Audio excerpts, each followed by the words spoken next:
Long before colonizers such as Christopher Columbus and the Europeans arrived, Native Americans or American Indians largely inhabited most of North America.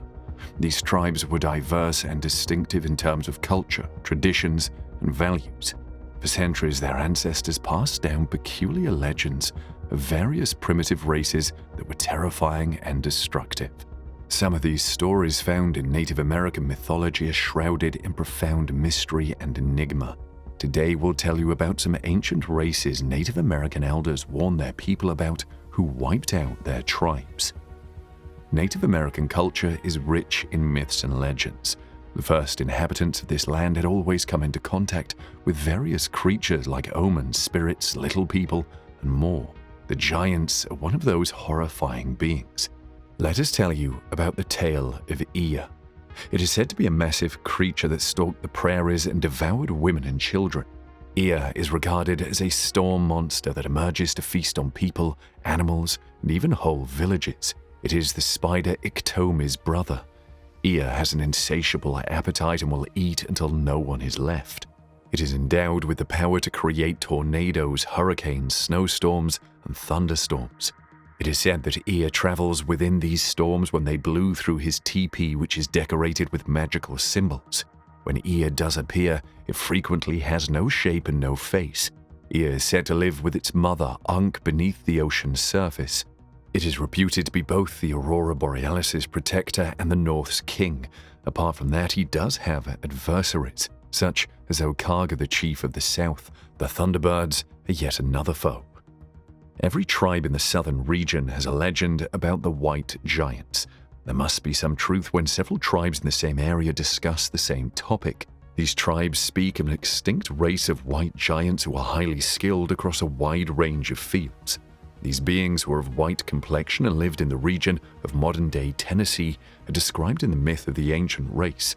They had a notoriety for being cannibals who frequently engaged in conflict with the local Native Americans and consumed human flesh. They were powerful and wealthy, and their height reached an astonishing 10 feet.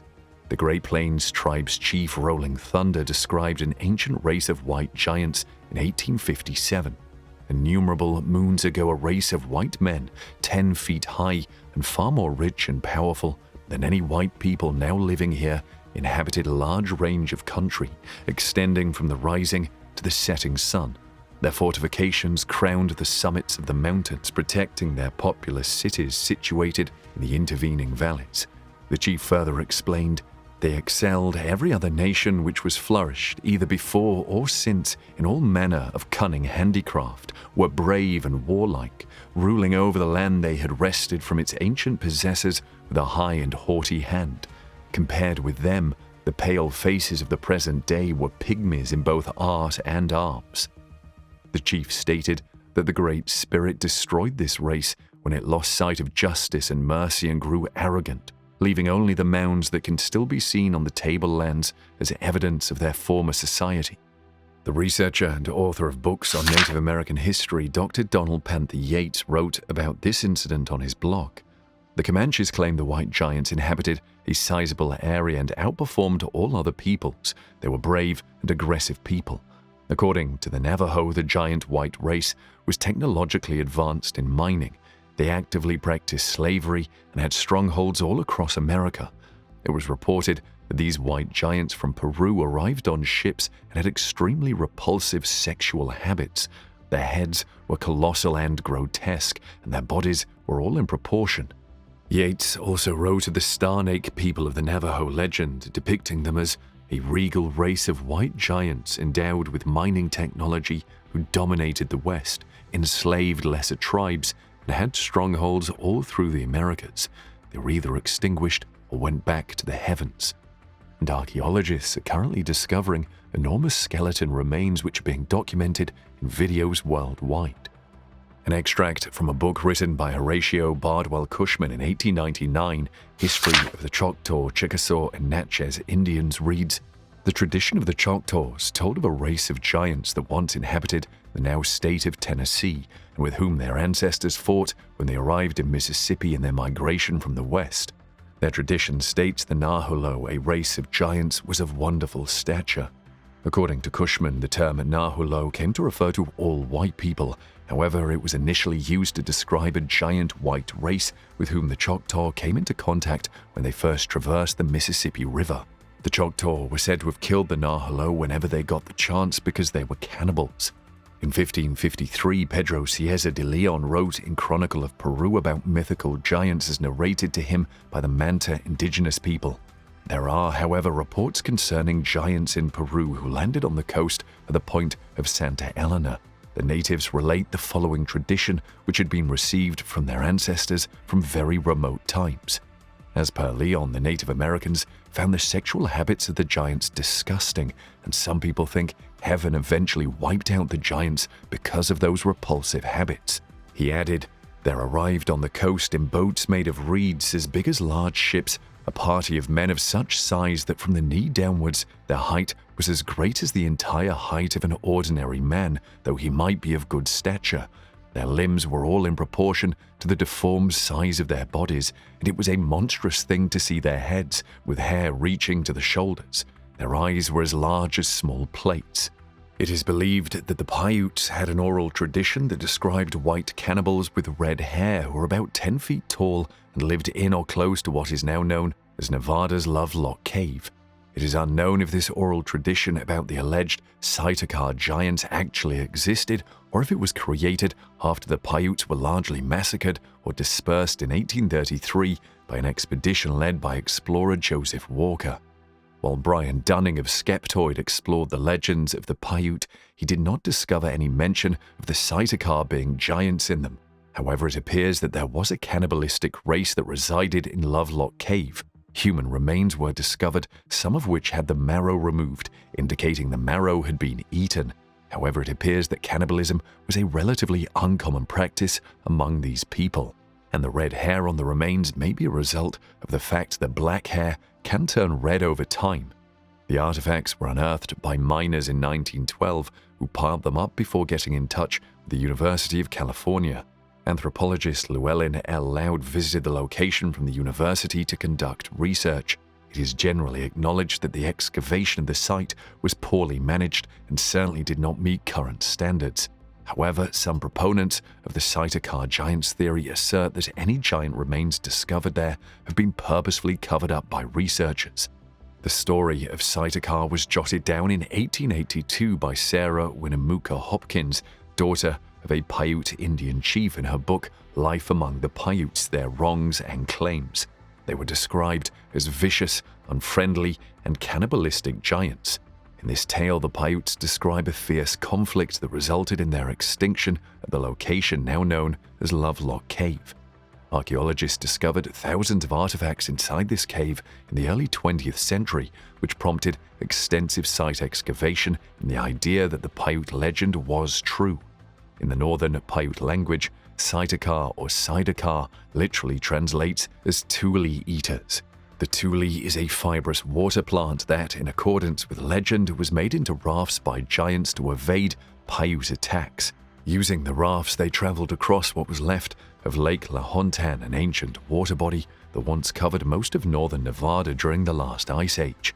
According to the Paiute legend, all the local tribes banded together to exterminate the Saitacar after years of warfare.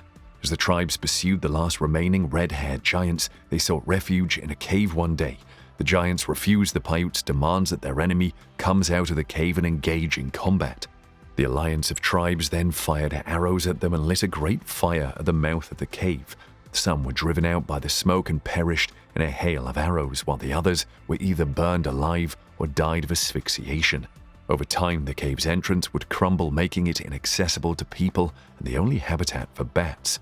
20 miles south of the present-day town of Lovelock, Nevada, is the location of the Lovelock Cave. It is also famous as Bat Cave, Horseshoe Cave, Sunset Guano Cave, and Indian Cave. It is an ancient cave that existed beneath Lake Lahontan in prehistoric times and predated the arrival of humans on the continent. Native Americans in the area told John T. Reed, a mining engineer from Lovelock, about the legend and then took him to the location to verify its reality.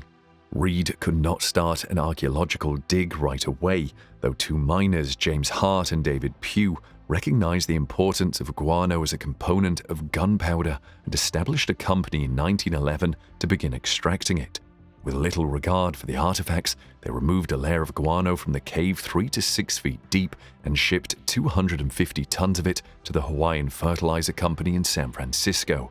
Hart and Pugh then informed Alfred Kroeber, who founded the University of California Anthropology Department, of their discovery of ancient artifacts. This inspired L.L. Loud to lead the first archaeological dig in 1912 in Lovelock, who also hailed from the University of California. After the excavations were complete from a subsequent dig in 1924, Loud worked with others to produce a report released in 1929. Loud discovered something truly remarkable. A total of 10,000 archaeological artifacts, including tools, bones, baskets, and weapons, were unearthed.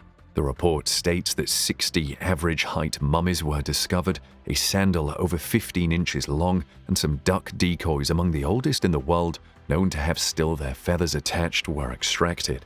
Some scientists theorize that a stone found in the shape of a donut with 365 notches carved along the outside and 52 corresponding notches inside is a calendar. Intriguingly, radiocarbon dating performed during follow-up visits revealed a vegetable material from 2030 BC, a human femur from 1450 BC, human muscle tissue from 1420 BC, and basketry from 1218 BC. Archaeologists deduce that this culture began to occupy Lovelock's cave around 1500 BC. The people who live there are known as the Lovelock culture today, and the period they lived in lasted for about 3,000 years. Many archaeologists think that the Northern Paiutes replaced the Lovelock culture. Regarding the Lovelock giants, there is some disagreement over whether or not the claims made are valid. Two red-haired giants' mummified remains were reportedly discovered during the initial excavations. A male over 8 feet tall and a female around 6.5 feet tall made up the pair. Such proof, however, is no longer present. In her book, Sarah Winnemucca Hopkins does not mention giants but writes about so-called barbarians.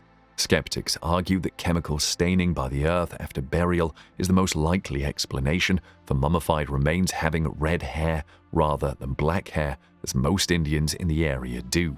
According to a study conducted at the University of Nevada, the giants were about 6 feet tall, not up to 8 feet tall as previously claimed. Others believe that the discovery of 15-inch sandals at Lovelock Cave proves the Paiute legend is true. An article published in the Nevada Review Minor in 1931 reported that 2 gigantic skeletons were discovered in the Humboldt Dry Lake bed near Lovelock, Nevada between February and June of that year. One of the Lovelock skeletons was reported to have stood 8.5 feet tall and had been wrapped in a gum-covered fabric similar to Egyptian mummies. The other was said to be nearly 10 feet long.